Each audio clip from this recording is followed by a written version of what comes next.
Okay. Hello, everyone. Welcome to today's live session. This is the Glorified Family Outreach. Last week, we actually had a live interactive section, and we discussed a very important topic. That is, is love enough to sustain a marriage? And it was quite interactive. A lot of people shared their views, and I got some private. A lot of people DM me to say, "Oh, yes, love is not enough," because we made mention of we define love in two perspectives: the emotional love, which has to do with feelings, is that love that you cannot actually feel. Then the second perspective is a commitment love. That is a love that shows commitment. Love that is about commitment. Are you loyal to your partner? Are you um, are you loyal to your partner? Is there responsibility? Do you respect your partner? And we said this committed love is the love that is intentional, which means you can, is something that you can take a decision about. And we agree that the emotional love alone cannot sustain a marriage, cannot keep a marriage, but the intentional one, which is commitment, is what actually can keep a marriage. So I got a lot of DMs, and people said, "Oh, love, forget about love, that money is everything." That money is everything. And that brings us to today's session, which we're going to discuss. And today we say, does money guarantees a strong marriage? And why do wealthy couples divorce? Yeah, so they say money is everything. I got many DMs that say money is everything, forget about love. But really, is money enough to sustain a good marriage? And today we're actually going to discuss it. Is not going to be too much of, because it's something I really want to teach, and it's going to be like a live class. And I put some notes down, and I'll have to just share my thoughts. You can pop in the comments as they come. If you can hear me clearly, please type yes if you can hear me clearly, so I know that I have a live audience here. So today we are discussing something very real, and say, does money guarantee a strong marriage? That's the first question. Does money guarantee a strong marriage? And the second one, why do wealthy people divorce more? So a lot of people say money is everything in marriage, but come on, why do wealthy people divorce more? The number of divorce we see today are more from wealthy people. So let's go. Why do wealthy people divorce more? So if you are joining, if you are online, please type in this live session as well. Someone who needs this message. I know most people are not here because the initial link was corrupt, so we didn't get through with it. But with those that are online, please share this to others so that they can join this particular session. And there's an icebreaker poll here. I want you to drop your answers on the chat. And it says, if you had to choose from these options, A, marry for love without money, B, marry for money without love, and C, both love and financial stability. So which one do you tick? Just put it on the chat box and I'll see them as they come. So I'll start with, does money guarantee a strong marriage? I want you to share your thoughts. Pop it, yes, it guarantees, or it does not. Money helps with, so to start with, money helps with bills. You need money to live a good life. You need money to dress well. You need money to do a lot of things, pay your bills, live a comfortable life, secure your future, security, secure your future, and the rest of it. But money cannot buy the following. Can money buy respect? The answer is no. Can money buy loyalty? The answer is no. Can money buy emotional connections in marriage with your partner? The answer is no. And also, can money buy peace in the home? Money cannot buy peace. It can only help you pay bills. It can only help you. You only have the power to procure physical things. But the things that you cannot feel, money cannot buy them. And if you look at, let's talk about reality. This is reality now. I want you to be open, please, to this. Financial independent. You say, what removes the need to stay together? When there's too much money, it makes people not to stay together. People stay by choice, not by survival. It's by choice. It's not money that can buy togetherness. So what we see is that when people are financially dependent in a marriage, when there's too much money, they tend to be independent of one another. So it makes them to stay apart. Busy life schedules. Successful career bring long hours apart, stress, emotional distance. Love needs time to grow. So generally, love needs time to grow.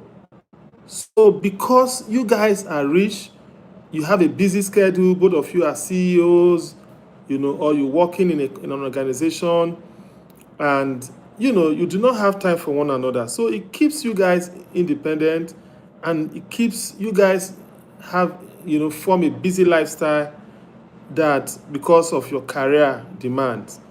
And it keeps you away from each other, long hours, a lot of stress associated with it as well, emotional distance. So you guys are no longer emotionally connected. And the third one, ego and struggles. When both partners are successful, there's pride. You can't talk to me anyhow. The other one can't talk to the other anyhow. So pride increases, control battles begin, competition replaces unity. Marriage is partnership, not rivalry. So marriage is partnership between two people.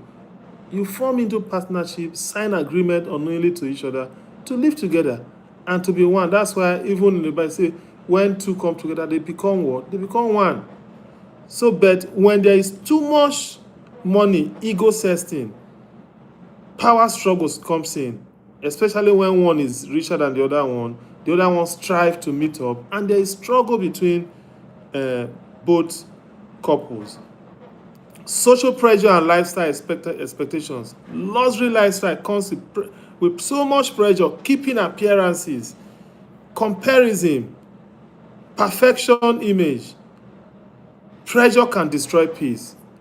So when there's so much pressure, you want to keep up with your public image, you want to keep up, with your lifestyle, there's social pressure and lifestyle expectations. The public expects so much from you, and that takes over your life.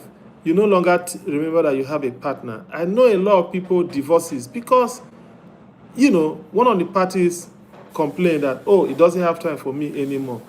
And the question, what usually comes from most people that I know, rich people that I know, they say, look, I have provided everything for this woman. Why is she disturbing me? What does this woman want? That is the question. So, and it takes time for people to understand that money is not everything. Money will not guarantee your peace. Instead, it drifts you away from your partner. That's why money is dangerous to marriage. It keeps you away from your partner. Pressure can destroy peace. Temptations and exposure. Wealth increases access to environments that test commitment. It tests commitment, It exposes you to an environment that tests commitment. For instance, you work in an office where you are married, and your boss demands that you must work till 10 p.m. before you leave. How do you fix that? It's either faced with that temptation to quit your job or to stay, to succumb to the pressures from your boss. So it's very, very important. When there is so much wealth, there's temptation, and exposes you an environment that tests commitment.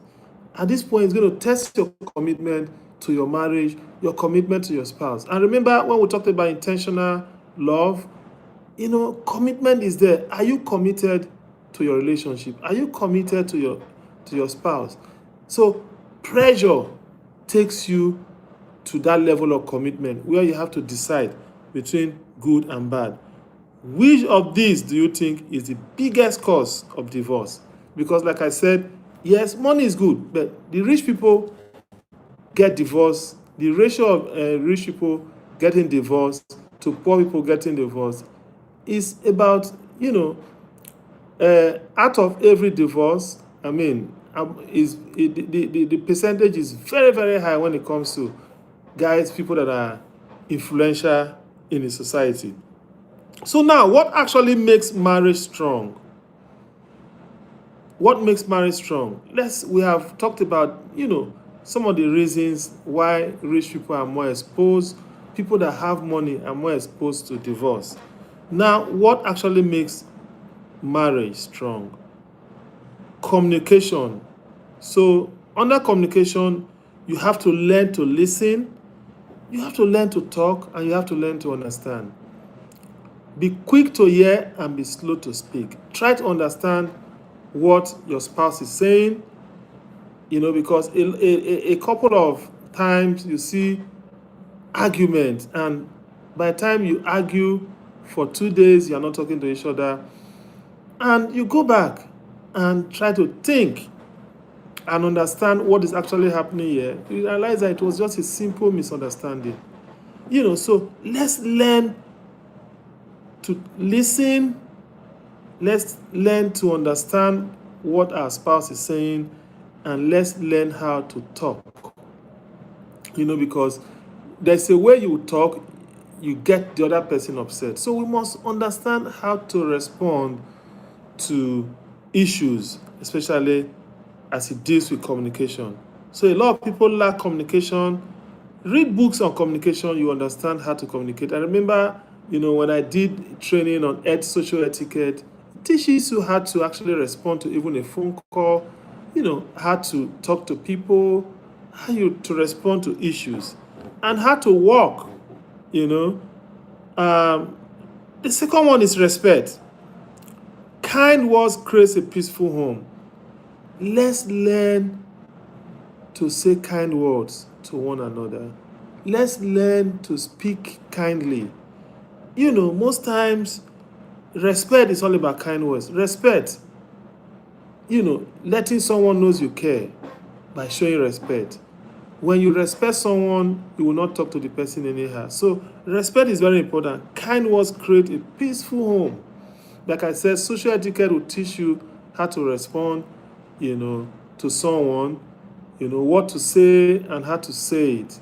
For instance, when I was in that training, and they said if you actually want to even ask your child to put a bottle in one place, you say, oh, don't you think it would be nice if the bottle is placed in this place?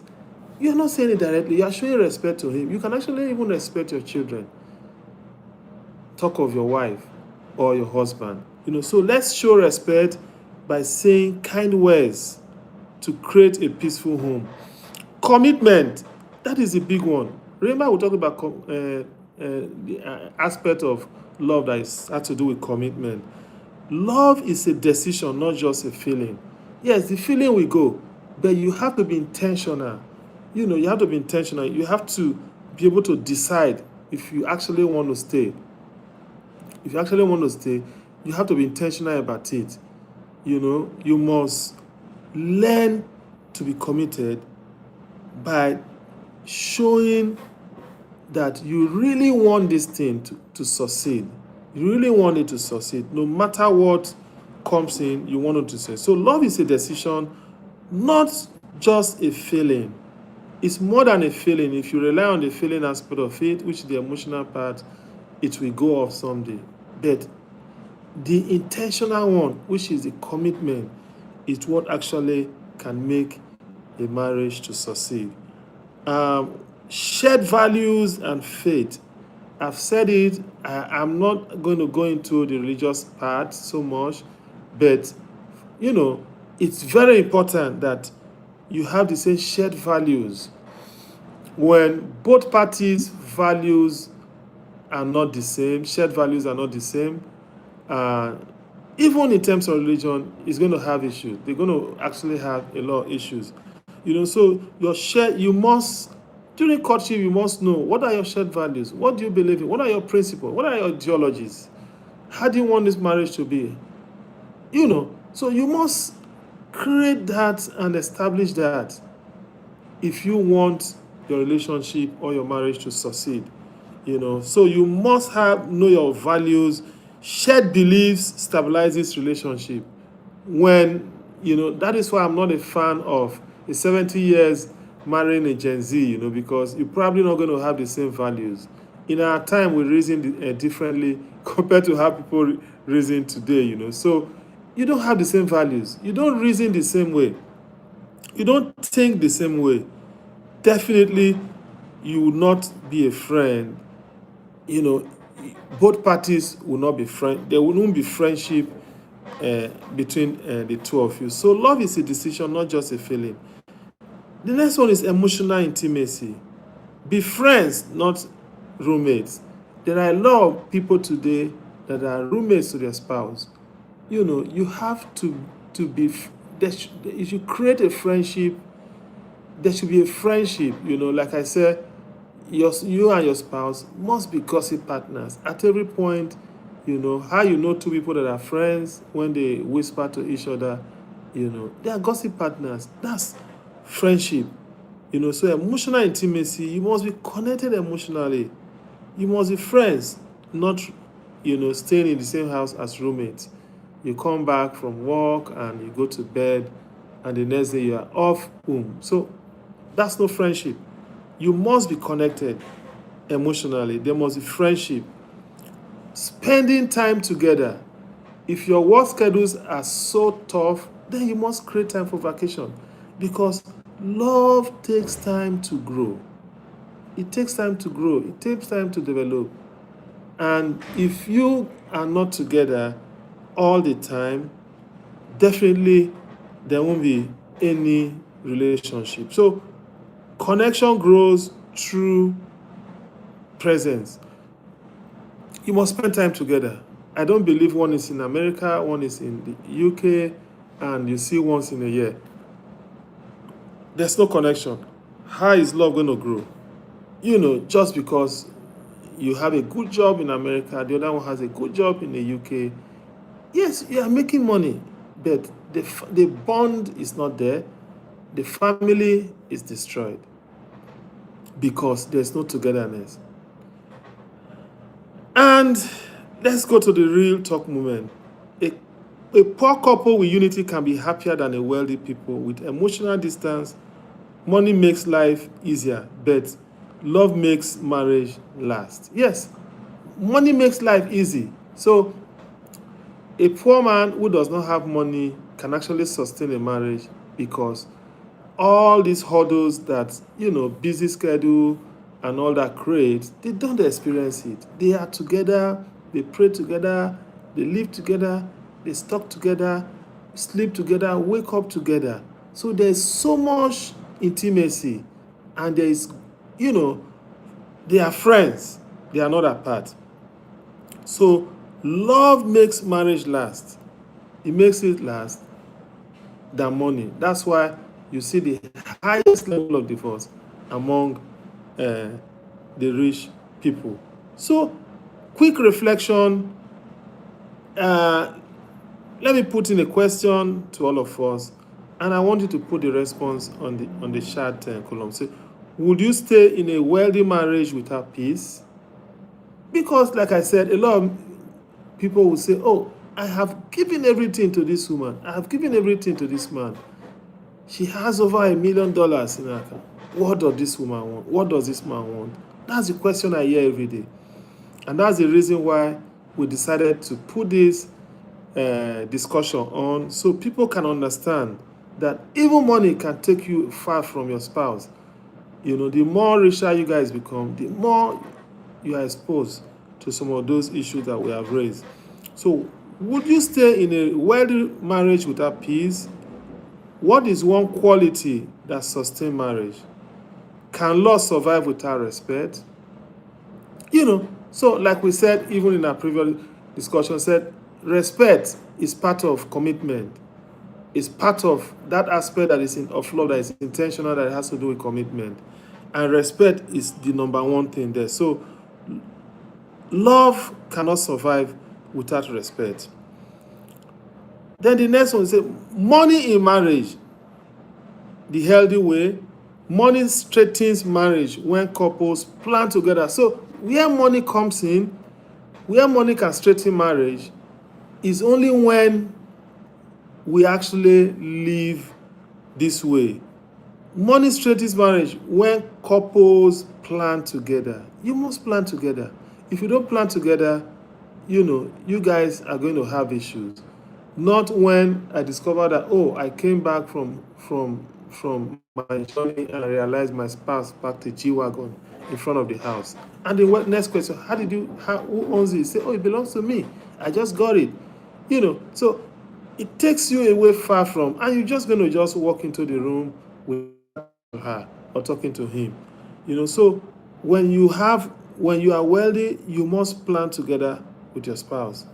You must be transparent. And that's what planning is all about. You must be transparent. Let her know everything you do. Let there be transparency. If there's no transparency, there will be suspicion. And when there is suspicion, it creates you guys are separated. Avoid financial control. No matter how much you have, do not allow it to make you control. Put you in a situation where you control your spouse. So you must avoid financial. Don't allow the money to control you. Most times, money control people. Money control us most times. And when you become so famous, it becomes an issue. You tend to satisfy, your audience than satisfying your home.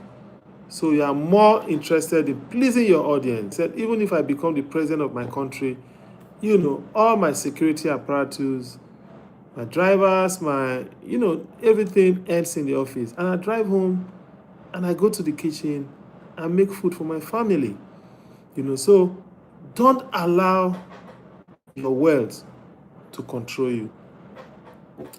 Prioritize family over luxury. I've said prioritize family over luxury. Don't allow it control you. Forget about luxury. No matter who you are not that. When it comes to your home, you are just a father and a husband. That's all. Every other title ends, in the office or on TV or to your audience. But when you get home, you are just an ordinary father and a husband. Live within values, not pressure. Don't allow social pressure control you.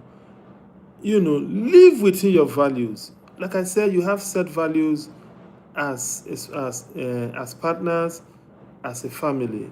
Set your values and do not allow those pressure. Oh, my friend just got a house in Miami, so we have to get it. You don't allow social pressure to override you. You must live within your values. Set your values. That's why every family, every spouse must set values that controls them. If you don't set your values, then pressure will overtake you and overcome you. So, I want to ask a simple question. Type after me. Marriage needs commitment more than comfort. Yes, it needs commitment more than comfort. Wealth cannot replace love. No matter how wealthy you are, it shouldn't replace the love that exists between you and your partner. No matter how, don't allow your wealth to control you. Because if it controls you, then your marriage is gone. Connection is stronger than cash. Yes, when you have stronger connection with your spouse, it helps and sustains the marriage. Do not use that word. I've given her everything. You cannot give her everything. I've given her everything. Please do not allow doubt to control you. Yes, so connection is stronger than cash. Strong marriages are built intentionally. It has to be intentional. It has to be intentional. Strong marriages are built intentionally. As I close, I want to just leave this with you. Can you furnish a house? Money cannot furnish a house, but only love can build a home. Money cannot furnish a house. Money cannot build. Money can furnish a house, but only love builds a home. Yes, you can spend money to furnish your house with good furnitures, but only love can build a home. Money cannot build a home. Only love can build a home, a peaceful home. Let me add this, a peaceful home. Only love can build a peaceful home. So I want to leave this with you today. Go over the video, go over everything we have said today. Money cannot guarantee a strong relationship, a strong marriage. Only love, intentional love, a love full of commitment that can actually sustain a marriage. So if I look at some of the comments, someone said you never can tell if your person can change when money comes. Yes, it's only when you have money you can actually know your partner.